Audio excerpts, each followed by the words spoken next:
Imagine an end to crime. So please end this movie.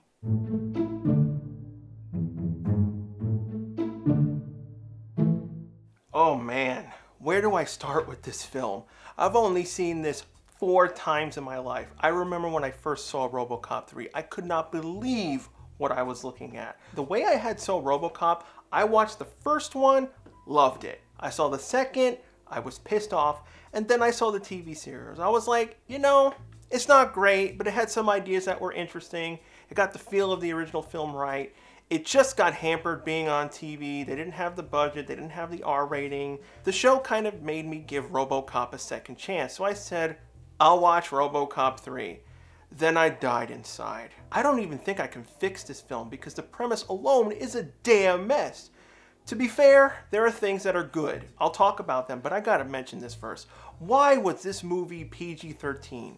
I said in the last one, make a PG-13 version, but the main one has to be R. Robocop's universe is gritty and messed up. It stops being that when you force it into a PG-13 box. I don't even get how it was rated PG-13 anyway with the amount of shit thrown around, and I just don't mean the script. This is the cause of the weirdness all around the film. Everyone is acting over the top, cheesy, and more cartoony, like if we were watching a filler episode of G.I. Joe. Robo 3 even insults G.I. Joe. Just watch the dumb pose McDaggett does when Robo's flying in on the jetpack. This is not Robocop. This is crap. At the same time, we're watching this brutally messed up city go to hell. It feels like the movie was written and filmed as a rated R flick, then changed in post. Even the music is not good, and I don't like saying that because the original Robo 1 composer came back, but it has all these dramatic stingers trying to lighten the mood or make the heroes more bombastic.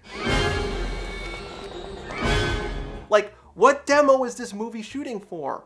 Robocop fans or kids? And I'm talking about 7-year-olds, not teens. The first surprise I had was that a lot of the elements of Robocop 3 were repurposed in the TV series, including episodes doing plot lines that were bits from the third film. And they did them better than this damn movie. They even took the cartoon superhero commercial idea. Till this day, I don't know if the TV show is in continuity with the 3 films. Some of it works, some of it doesn't. At least I knew Gadget's name in the show. I had to look up the little girl's name in the movie. It was only said once or twice. Okay, the good. The set decoration was great in places. Robo 3 had a bigger scope with them fighting in that street during the final fight. Yes, I know the budget was crap. That's why the visual effects were a total mess, but they still tried. Some of the jokes landed. I liked the car chase where Robo's in the pimp car going after McDaggett. Most of the new character introductions were okay. Honestly, anything's better than Kane. And at least when they blew open the police armory door, the ammo wasn't near fire. But I still have a problem with this bit. Bertha, she's yelling at how slow they're taking the guns while she's not doing anything herself. Who blocked this scene? The movie reversed the character assassination on Robo from the last film, except we pay for that by assassinating a character in this film. And last, Sergeant Reed got to do a lot of stuff. He wasn't stuck behind the desk. If this was a better movie, it would have been fun. This is why you don't mess with scripts. Let me begin with the least bad bits. Robert Burke as the new Robocop. Not questioning his acting, but he couldn't fill Peter Weller's shoes. Robocop has a distinct voice and mannerisms. Burke didn't feel right. I still don't get why Burke had Robo's arms out a lot. Was the suit that uncomfortable? Then the script and directing made it worse. The over-the-top acting, it just made me think he was from a 90s cartoon show. This version of Robocop does not work. The TV series Robocop was more balanced than Burke's Robo. I don't blame either Robos after what happened with 2 Story. I'm not surprised Weller didn't come back. Unfortunately, Burke had to suffer for this one. There are some moments I did like. When he's comforting Nico, it shows his humanity. I was like, you're almost there, but you go screw everything else up. The plot of this story, where the hell do I begin? You thought the jump from Robo 1 and 2 was bad? I get really ticked off because the movie actually throws in some logic that was missing from the second. OCP is going bankrupt. I was like, great, you acknowledge all the crap you pulled the last 2 times, it would hurt your profits. But this movie cranks the evil company dial up to 1 billion. Did the devil take over this time? You're losing money and public outlook. So the next thing you try is forced evictions around Detroit in order to start construction on your Delta City. But it was that other company, Kanemitsu, that made OCP do this. Then why didn't they just get rid of OCP? There were too many redundancies that were wasting space, especially a movie that's 20 minutes shorter than Robo 2. The two companies and the two main villains, McDaggett and the cyborg assassin. I have no idea what's going on. We have this new task force called the Rehabs, run by a British guy who was hired by OCP's new CEO. Rip Torn was great as Zed in MIB, not here. Again, evil, generic bad guy. Nothing of the old OCP is here besides Johnson. And he's just here for the, I got someone back from Robocop 1. And then we find out the British guy actually works for Kanemitsu. So Kanemitsu is betraying itself? They're the ones who are in power bossing Zed around. Again, why aren't they just the one company? Just transfer over your Japanese staff and do what you need. I don't understand this. What on earth happened between the second and third film? Some of it makes sense, but they pick and choose how they use logic with this story. Alex is still treated as a robot and a piece of property by OCP. So after all the crap he's done in the past films, that still doesn't matter. But when you break it down further, basically Alex's story side is chronologically out of sync to the rest of the film. The collapse of Detroit had to have been going on for months or years. Bertha and the other guys already had plans and locations set up for the rebellion before the film started, but only now OCP wants Robocop under control? Did Robocop 2 just happen last week? If the outcome of Robocop 2 was allowed to play out properly, OCP would have dealt with Robocop soon after. He's the one who destroyed Robo 2, made the old man look like a moron. Fax got screwed. Robo would have gone after her by getting evidence from the crushed brain that's still on the street. All this crap is hand-waved away with this damn film. The third film really should have been a revenge story with Fax. This is terrible world building. And Batman fans, I know you're thinking about it, but yes, I don't know if this is Frank Miller's fault, he's a comic book writer, but I know his scripts for Robo 2 and 3 were messed up in their productions. Robocop 3's plotline is virtually identical to a Batman the Animated Series episode called Appointment in Crime Alley, where Roland Daggett had arsonists rig an entire neighborhood's gas line to explode, destroying the whole area and killing anyone who didn't leave so he could build condos in the location. You can't deny the similarities, especially with the Paul McDaggett character's name. That episode aired a little over a year before the movie came out. This is the second reason why I hate this damn movie. Not only does it not make sense with the other films, it's ripping off a story from a TV show. Now, I gotta talk about the worst decision this movie did, killing off Anne Lewis. Loads of people were pissed off when Lewis got gypped out of the second film. So when she came in all dramatic behind that newspaper, that was the first red flag. Oh wow, they're making a big deal of Lewis. This is a very obvious writing technique that you can notice real easily if it's done bad, where if you have a character that hasn't gotten screen time for a while, big or small character, and they all of a sudden have the whole episode about them, that usually means they're going to get killed because it's a way to set up emotions for the audience. Examples of bad uses: Robocop 3. Anne Lewis is in the forefront of the movie. They even wrote some scenes that make no sense just for her to be featured more. Like when Lewis and the two other cops crash into that guy's car, the guy is being sexist to Lewis. This makes no sense in the Robocop world, and how the scene played out in the first place. Robocop 1 set up that it didn't matter what you were. The women and men got washed and dressed in the same rooms. Why would this guy be sexist to Anne? Second, if you paid attention to the actual crash, Anne was ahead of this guy. She never even touched the guy's car. The two guys driving the other cop car crashed into him. They're the ones at fault. But maybe he's just taking his anger out on stupidity. Except a few minutes later, he says he has a brother who's a cop. So he doesn't give a crap about what his brother's been through in this city? Don't you think he'd have more respect to these officers because of his brother? The scene doesn't make sense besides giving Lewis more screen time. Then the second flag happens when Robocop rescues Lewis from being killed by the gang. They did a similar thing in Star Trek 2. Rumors of Spock being killed came out before the movie was released, so they planned a fake death scene of Spock at the start to throw people off, till it actually happened at the end.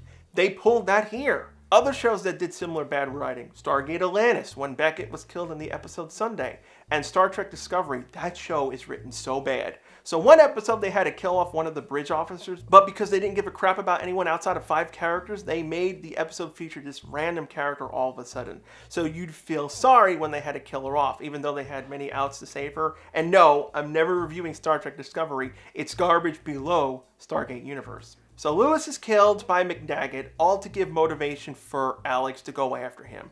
I would have been okay with Lewis dying if the second film hadn't ignored her. You had the chance to have both Lewis and Alex be featured in Robo 3, and they blew it. I want to know whose idea was this. How can you go into a story meeting and just be like, Lewis didn't do shit in the last film, fans hated that, let's go kill off the character. That will get them invested again. Did Rian Johnson get inspiration for The Last Jedi with this film? I didn't even know this happened going into Robocop 3. I saw the film decades later, but I never bothered reading anything about it. What sucks more is how bad it was done. It had to be because of crap editing. If you pay attention, Anne has a bullet wound on her shoulder right before Daggett kills her. So something was cut out of this scene. Not to mention, Daggett, Lewis, and Murphy quickly just went nuts with their guns. How did Daggett know? Was he already using Robo's tracking device? Daggett going in force like this would just confirm to Robo he's a bad guy. Everyone keeps forgetting that Robo can record everything he sees. You gotta plan stuff better. The third film's the reverse from the second. It's going at breakneck speed, not setting things up at all. I almost forgot about the Rebellion characters, but past their intros, I have no idea who really any of them are. They're mainly just set pieces for scenes, with lackluster dramatics. Nico Smarts wasn't handled good. She was a Deus in several places. I can buy her disabling the Ed 209 because the Ed 209 is a joke, but not when she knew where Robo's tracker was instantly, or when she took over the assassin robots. She was too much of a get-out-of-jail card. They needed to balance her better. I don't want to hate on Lazarus. She's one of the few who cared about Robocop and had a personality, but this should have been for Lewis. Don't get me started on the whole betrayal crap with that guy. We don't get time with these characters. I don't even know their names, but the movie wants us to go, OMG, that guy just told them their location. So maybe he's the one who told Daggett where to go? But then why do they wait till nightfall? The guy could have told them as soon as they set up. They don't care if people see the rehabs take people. So I have to take it the guy read the script. Then we have the goddamn cyborg map scene where he kills the guy from the Rebellion to get this clear map. This is such a joke. One, how many maps are made for a city? They're not all the same. Second, that line could have been placed in any direction on the map and not work. Is this where Rise of Skywalker got their Death Star dagger map idea from? It's the same bull. I have one thing left to mention besides that stupid jetpack. Where the hell did that go? It sure would have been useful in the TV series, but that ending. First, the cyborgs were rigged to set off a bomb. Explain to me why McDaggett is staying. I don't care how sure you are. Robo's probably going to win. I would have been out of that building. But no. Daggett's smart up to this point, then the plot tells him it's time for you to die. Second, he clearly says, in 15 seconds, everything within 20 yards of where we're standing will be atomized. Except a 20-mile nuke went off. 20 yards, 20 yards, 20 yards, 20. Did anyone care about this film? Robocop goes and checks up on Sergeant Reed while ignoring the thousands that just got vaporized in the other part of the city. My friends call me Murphy. You call me Robocop. Bruh. I also gotta laugh. Daggett got killed because the jetpack singed his knees, but the effects team once again, showing their care to detail, had one of the girls on top of his thruster pack as they flew off. Man, my brain is jelly. After all this mess, how do I fix this movie? I got one idea. It's not a good one. I'm gonna rip off probably every cliche sci-fi story out there. In my idea, this takes place 2 years after the events of Robocop 2. OCP's old man sells out Fax, putting the sole blame on Robocop's 2 failure on her. She's arrested and put away. But due to a technicality, she's released 2 years later.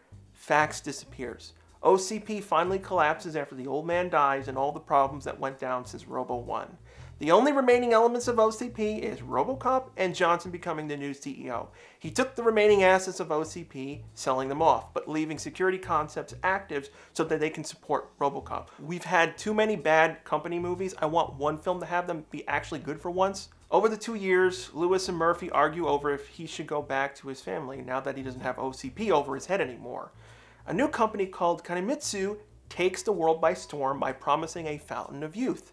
Kanemitsu was the company that bought all the patents of Robocop, combining OCP's brain transplant system into their own cyborg system, creating the perfect human body. This bugged the crap out of me. When I saw the cyborg assassin, his appearance was a perfect human, just with a dumb robot mind. If you combine the two companies, they'd be $1 trillion company. There'd be no reason to do this Delta City crap. It's like if Apple invented the iPhone, but they focused on trying to buy Dell. Kanemitsu's body would promise safety from disease and old age, but then a new cyborg enemy attacks Detroit.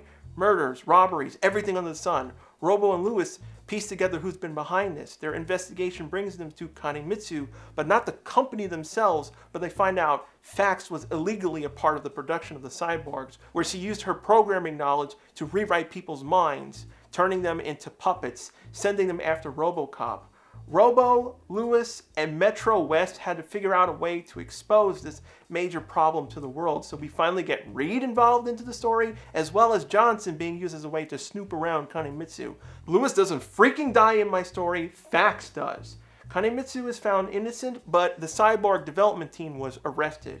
Kanemitsu is forced to shut down the program, but the ending leaves the film on a big decision for Alex. We know the cyborg stuff can be used for good. Lewis posed a question to Murphy. Why don't you get your original body made and go back to Ellen?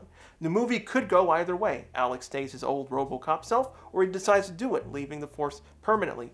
Either way, I want the movies to end. I'd rather have a Pinocchio ending than have Lewis gunned down from bull. This was the last time I saw anything from Robocop. I didn't see those TV movies, and I was damn never going to watch a reboot that was rated PG-13. This franchise was gone. It didn't need sequels, the first movie was perfect, and some stories you just can't make an ongoing story. Terminator and Alien are other examples. Don't force out sequels if you can't respect the previous films, repeat the older films, or make a crap story. Leave them be.